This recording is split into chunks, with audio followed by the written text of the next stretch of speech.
even though for the driver it might just be that they're starting to go and they want to get going. All these send sort of signals. So we see a blinker, or maybe the car just begins to turn. So that tells this car, our car, that it's probably safe to go because there's nothing else blocking my way. I will now signal that I'm planning to go, I'm starting to go. This is my intention, is to move forward.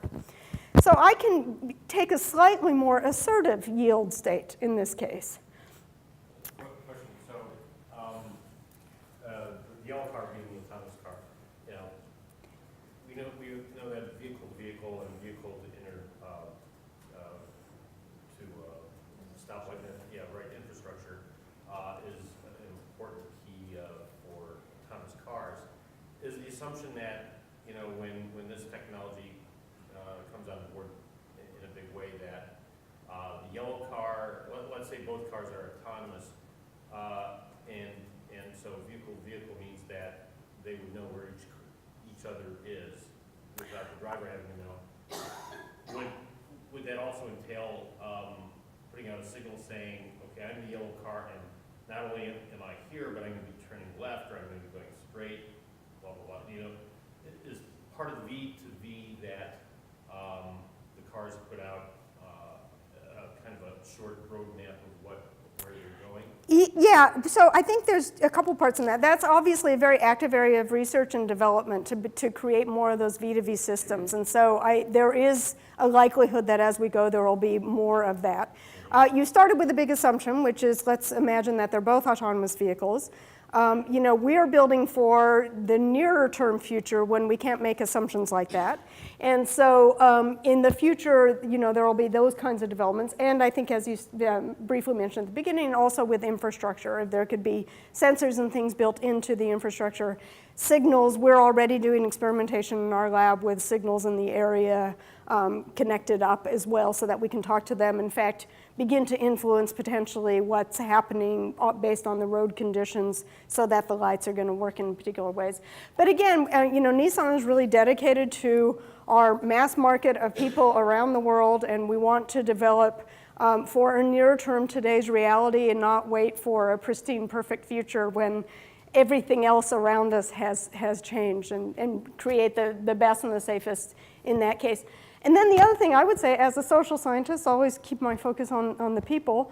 I'm very interested in any of these cases. Nonetheless, what happens to everybody else on the road? Are we going to have segregated environments where we don't have pedestrians and bicyclists and others who are not going to be in those same sort of V2V or automated conditions?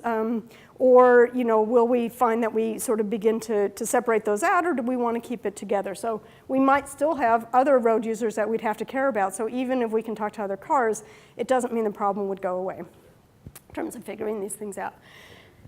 And in fact, in this case, yeah, sorry. A follow-up to that, you mentioned about, there will be a lot of times for the future where there are human drivers. Are you looking at developing a new visual cue that would apply to both other autonomous vehicles and humans to say, I'm going now, because I can see even if there were two autonomous vehicles who come to the same intersection at the exact same time, one starts to inch, then the other one, then it sees the other one moving, and they both sort of keep stopping and starting, waiting for a clear signal that it's actually okay. I promise that though we did have a cup of coffee together this morning, I did not plant that question. That's exactly where we're headed.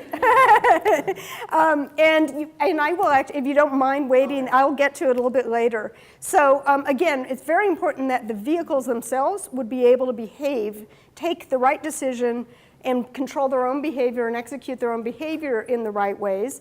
And that will communicate a lot already, but we are also really interested in whether it gives rise to the need for a lot more explicit communication. And in fact, this is, I think, a relatively new area of research for automotive design to, again, sort of address the question of external signals, not that there isn't some history in that, but autonomous vehicles brings a whole new question about. And so we work with and are talking with researchers in other places who are beginning to grapple with, should there be some sort of signaling, and what would that be? And we'll have to quickly move to a world of standards on that, because we can't have too many varieties of what people would encounter out there. So you'll see some ideas that we have and what we've been working on as we go here. So on this then, to simply point out now, this car has been waiting a while. It really thinks it's its term. It wants to assume a much more aggressive or assertive yield state. So it's still stopped, but it's like, I'm really starting to go. I expect it to be my term. I'd like to go. Some pedestrians have arrived in this scene. So this is a way, and as the question just posed suggested, especially if we can communicate explicitly with some other parties to say, you might not have noticed because you just arrived, but I've been here for a while, and so this is what I would like to do. We can keep moving because it was actually our turn. Now, I want to remind you and assure you that autonomous vehicles are being built first and foremost with safety in mind, and obstacle avoidance is the #1 concern for all. So should this person be completely unaware and jump out in front, the vehicle still would certainly stop, and would likely sort of back up and start again to say, okay, I'm now stopped. I want to start to go, and let's again reassess and figure out when it's appropriate for me to go. But this is a way we are concerned in the world of autonomous vehicles that people still want to continue to make progress. And if it becomes too easy to jump out in front and stop the progress of a car, then that's not going to work. So how can we build in more aggressive or assertive kinds of action? Well, and there's a lot of regional differences there too. Like in California, Yes. You're expected to yield to pedestrians. In Boston, you get points for hitting people. So Exactly, right. So there's a lot, and also the person's expectation. That's right. I watch people in California when I'm visiting, and they just walk out into the street. It's Yes. stunning to me. Yes, exactly. No, actually, I really do have a hard time when I'm visiting California to adjust my driving compared to New York and Boston, where I do most of my driving. But that's only in approved walkways, right? Exactly. I mean, they never walk out in the middle of cars, right? Yeah, the different, New York, That would never happen in California. Are you being sarcastic? Yes. Just randomly walking out the door. And speeding in Michigan is never heard of either. I can, well, again, you've sort of a little I'm sorry, may I ask you that question? When you're doing all this, addressing all these issues, do you look at the way, or can you look at the way each state differs? Because when I go to a different state, I know New Jersey, they never use a blinker. right. So We are exactly doing that kind of thing, although I want to be modest about what's possible. So this is where, and again, I will actually turn more directly to how we're going about doing those kinds of studies coming up shortly to try to understand the variance.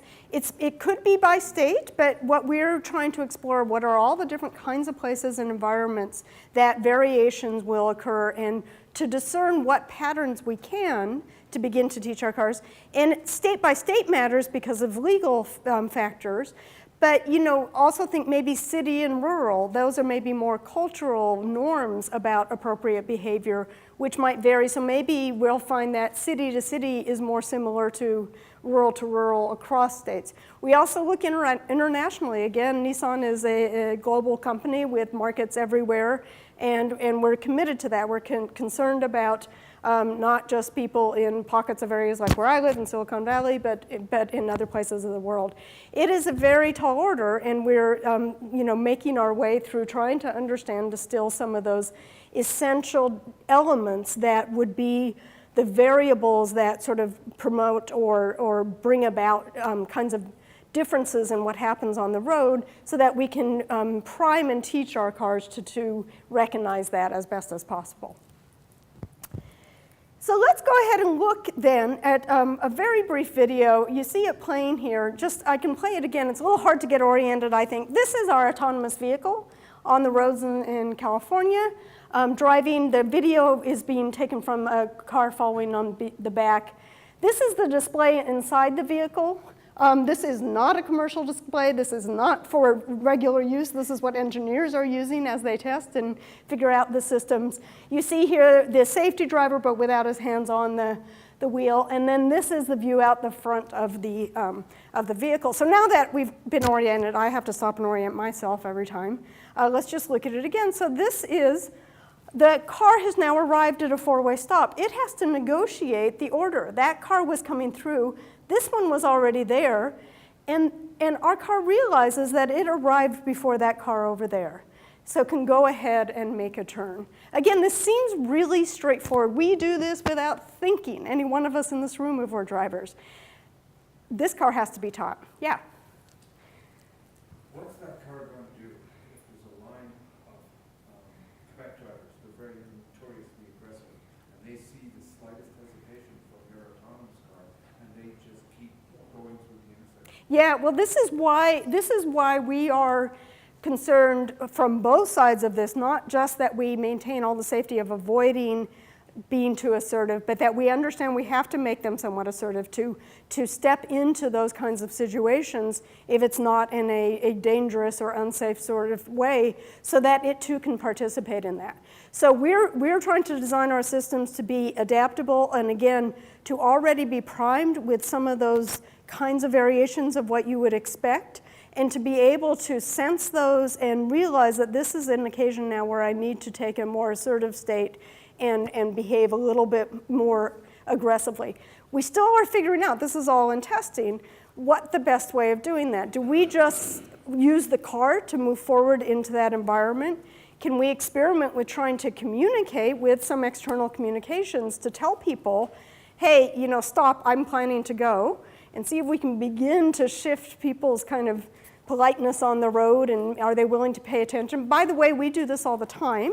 If you are crossing the road and you wait for a car to cross in front of you, you've just done a polite act because they don't want to hit you. So if you kept going in front of the car, most likely you would be fine. But we do those polite things.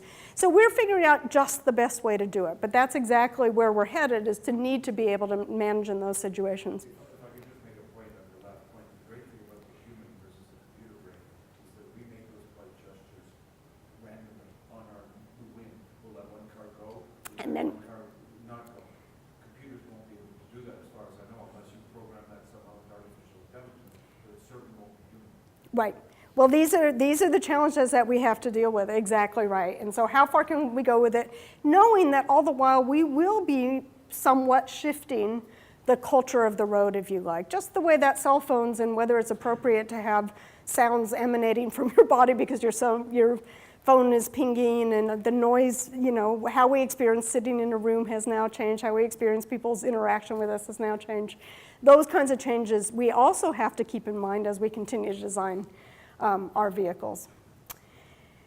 So the lesson here is that we really see what we're up against here, or what we're working with. I shouldn't say up against, because I think we all in our lab really embrace this. It's a value that we hold dear, that what we're trying to generate are robotic cars, essentially, that work in teamwork with people. It's not about the people having 100% overwhelming control that doesn't take advantage of the technology. The technology should be there to assist and augment and supplement and make better. And at the same time, we're not trying to get people completely out of the picture and ignore them.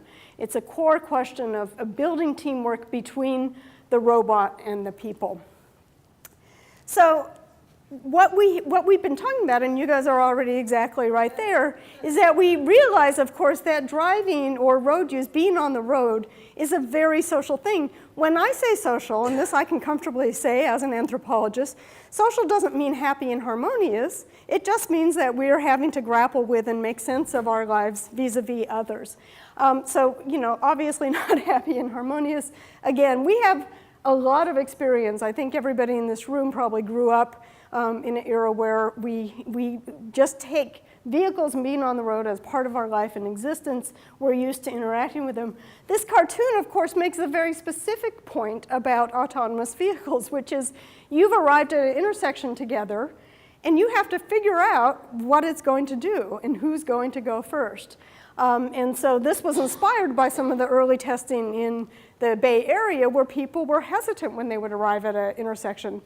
I don't see a driver there, or that driver's not controlling things, so should I go? Is it safe? What should happen here?